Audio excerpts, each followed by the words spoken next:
Ayun mga kabonyok, so nagpapalit pala ako dito lang dito sa, sa Nansok. Malapit sa likod ng Moss Burger, dito lang. Hindi ko alam yung sakto address no. Alam ko lang puntahan. Yan, ito yung pinuntahan natin pa nagme-maintenance natin sa sasakyan sa Yaoya. Yan, tama. Yan, Yaoya. Yan. Yan, kompleto dito mga kabonyo kasi nandito lahat, gulong, langis, yung mga lahat ng spare parts ng klase nyo sasakyan nandito. Yan, tapos mags, yan, battery, yan, kompleto. Napakalaking garage na to. Ano, napakalaki yan. Tapos dito rin kami nagpakabit ng mga camera. Yan, papakita ko pala doon sa inyo sa loob kung anong meron. Ito yung ano nila. Yan, so, ngayon ko lang pala i-share sa inyo kung sino magpapamaintain sa mga sasakyan dito. Yan. Ayun. Ayun. Ayun. Ayan, kung yung mga kasasakyan nyo, walang mga CCTV, dashcam. Ayan. Ito. Mga gandang klase. So, sa mga sasakyan. Ayan. Tapos car stereo, meron din. Ayan. Ikot ko sa inyo lahat. Kasi nagpapalit ako. Dito rin ako bumili ng ng camera. Sa niya, rear camera. Yan, nagpapalit tayo ng CVT fluid. Tapos nagpapalit din ako ng coolant. Yan, coolant. Yan, ito, lahat. Yan, sasakyan lahat ng to ng sasakyan. Siyempre may mga flashlight. Tapos yung mga LED light, gusto nyo magpapalit. Ayan, ang mga panglinis. Tapos nagpapalit din pala ako ng oil filter. Tapos nagpapalit ako ng yung pinapalit natin. Ayan. And then so na spark plug. Tapos yung panglinis ng kotse. Ayan. Ayan. Mga panlinis. Tapos ng gulong. Tapos mga bracket ng cellphone para sa sasakyan. Diba? Dito lahat ng mga mugs. Ang gaganda. Mugs. Ayan. Tapos kortina. Kung gusto nyo lang palagyan ng kortina yung sasakyan nyo, pwede rin. May grasa, pabango sa sasakyan. Dito nyo to matatagpuan. Dahil nandito ako nagpalinis na, naisipan ko na rin mag-video at ma-share sa inyo sa mga sasakyan dito sa Taiwan. Ayan. Pangsapin sa upuan. Pang sa ulo. Matutulog ka doon sa sasakyan. Ayan, pwede. Ayan, napakadami. Tapos mga wiper ng sasakyan yung gustong palitan. Kung kayo magdi-DIY pwede, o pwede rin dito nyo ipakabit kasi libre naman kung dito kayo bibili. Pero kung magpapa-maintenance kayo ng sasakyan like oil, coolant, filter, and then nagpapalit ako ng spark plug, syempre may charge yun. Yung bigat na kasi bubuksan talaga yung sasakyan. Pero kung mga simple lang, wala naman. Maliit lang naman din service charge nila mga kabonyok. Tapos yung huli ko palang pinapalitan na dashboard camera. Alin ba yung pinapalit ko ng camera? Saan na ba yun? Ito ba yun? Hindi ito. Saan na ba yun? Ito. Ito yung pinapalitan ko na dual camera. Ayan. May GPS na rin yung mga kabonyok. GPS, parking mode, meron na parking. Pag nag-reverse kayo ng camera, ng sasakyan, makikita nyo yung likod. Yan, may yan yun. Mura lang presyo mga kabonyok, pero natawaran namin yan. 20,000 yan. Pero natawaran namin yan. Huwag nyo nang tanin ko yung magkano ang tawad. Basta dahil lagi kaming suki dito. Pwede naman. Yan. So, napakadami sasakyan. Habang kasi nag-iintay ako, kanina pa kasi ako dito. Maganda sanang ipakabit yung ganun sa sasakyan. Meron na siyang mapa. Para hindi nyo kailangan cellphone para sa map, sa Google Map. Ando na meron na siyang may Play Store. Syempre may Netflix na rin. Ayun may mga apps. Ito yung apps. Makikita nyo kung may camera. Camera. Paano ba to? Pinaka-Elman na Okay, yung ginagawa pala rito ni Kuya is binabaklas uli niya yung ignition coil niya. Kasi dapat hindi ko pa papalitan yung ignition coil. Nagdalawang isip ako. So, panipalitan natin. Alam mo, presyo ng ignition coil is 1,980 NT. Okay. Yeah, pero pinapalitan ko na rin para at least sabay-sabay na. Ayan, tinatanggal niya na uli yung luma. Papalitan siyempre niya ng bagong ignition coil. Ayun, yun lang yung mga ginawa. Okay. Bago rin yung spark plug, CVT fluid. Ayan mga kabonyo, kung nagpa-maintenance pala akong sasakyan, magpapapalit lang sana ako ng change oil.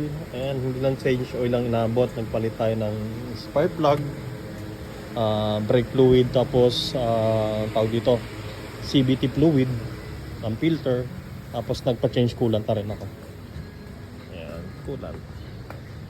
Yung pala pag magpapa-maintenance kayo dito, chinecheck nila talaga pati ultimo pressure tire yan, chinecheck nila. Tapos pag kulang pressure tire na pressure na sa gulong, syempre dagdag nila. Ayan, okay na.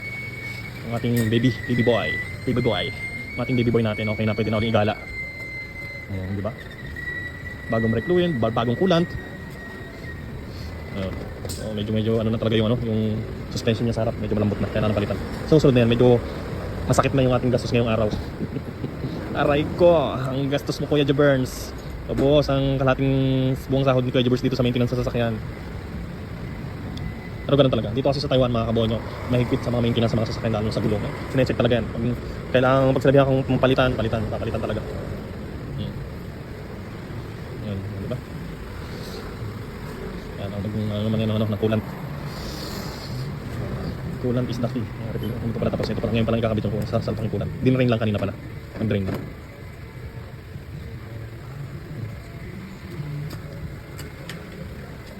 Buti nga pagdating ko ako lang yung isang pula na yun, iniwanan nila tapos ginawa yung sa akin. Pero mukhang malaking problema na yung isang sasakyan na pula. Ito sa akin kasi general check up na. Nakita na lahat ng kailangan palitan. Sa coolant naman, hindi naman masyado siyang kailangan, pero at least kailangan talaga na papalitan dapat yung coolant natin. Kaya pinapalitan na natin. Mura lang naman yung coolant. Magkano ba yung coolant? 1,000 lang, 1,099 lang. Diba? Ipapalit niyo sa sa sasakyan yung 1,000 kaysa yung mag-overheat kayo. Lagyan nyo na ng coolant. Pati yung preno, napaka-importante. Kaya pinalitan na rin. Ilang taon na ba itong hindi napapalitan? Nasa 2 years na yata. 3 years na yata hindi papalitan ng brake fluid. Tapos yung coolant, hindi pa rin. Napalitan. Ngayon lang din napalitan yan. Yung simula nung na-drive ko itong sasakyan na ito, ngayon lang to napalitan ng brake fluid, coolant. At saka brake, ng CVT fluid, ngayon lang din napalitan. Sabay-sabay na. Yan, spark plug, sinabay na rin. Kwentuhan tayo habang nandito, tagal kasi. Diba? Ubus yung isang galong coolant.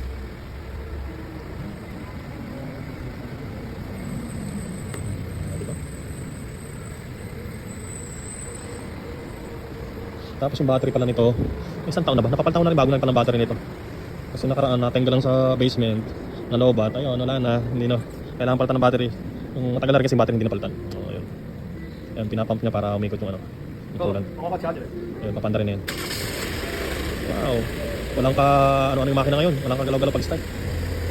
Bagong spark plug eh.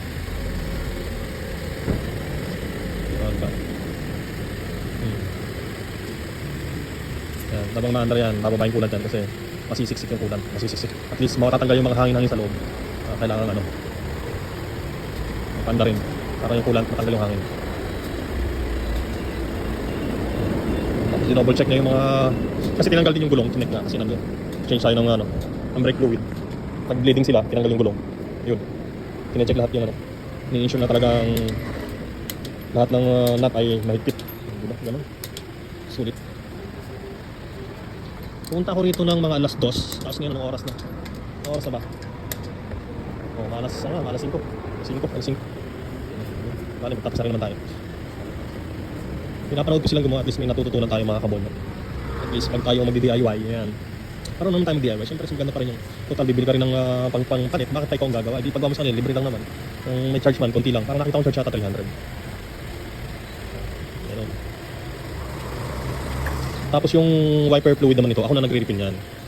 Ako nagre-refill ng wiper fluid kasi meron akong backup niyan sa likod. Okay. So syempre bago mag-end yung video na to, hanggang doon na lang, medyo mahaba na ating kwentuhan. Okay? Huwag kalimutan mag-subscribe sa aking channel, hit the bell para lagi kayo updated sa aking upload na video. And let's go, Birds. Bye-bye, Crazy Birds. Pabos. Aray ko.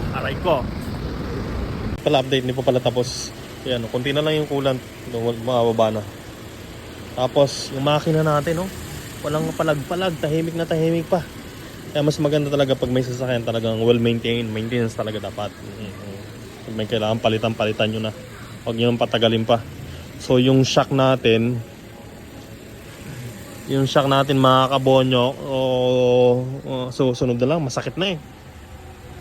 Masakit na yung shock natin. Masakit na sa bulsa, kaya next time na lang siguro, after 1 year na lang siguro. Ang mahalaga yung makina natin. Ang ginagawa na pala sa sasakyan ay tapos na sila magkabit ng CVT fluid and then water coolant. Tapos na rin kabit yung spark plug at saka yung nakabit sa spark plug. Hindi ko alam kung injector, hindi naman yan injector.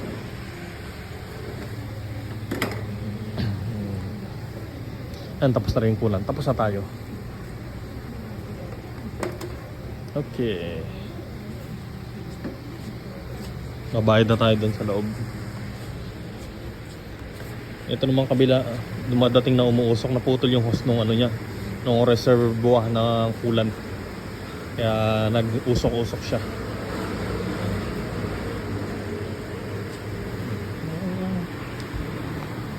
Tapos na tayo. Grabe. Ang maintenance dito sa sasakyan sa Taiwan, grabe talaga. Kailangan pag na-check yung konting differential doon sa sasakyan mo, ay nagkulang na. Ito nga, medyo matagal na itong hindi na may maintenance. Ayun, nagkasabay-sabay. Sabay-sabay ng pati brake fluid pala, nagpapalit din pala ako ng brake fluid. Diba? Sulit.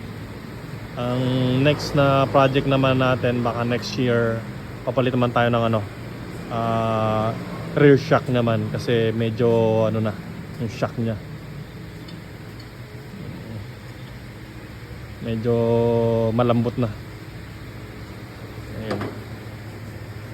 Ang ganda lang mga kabonyok.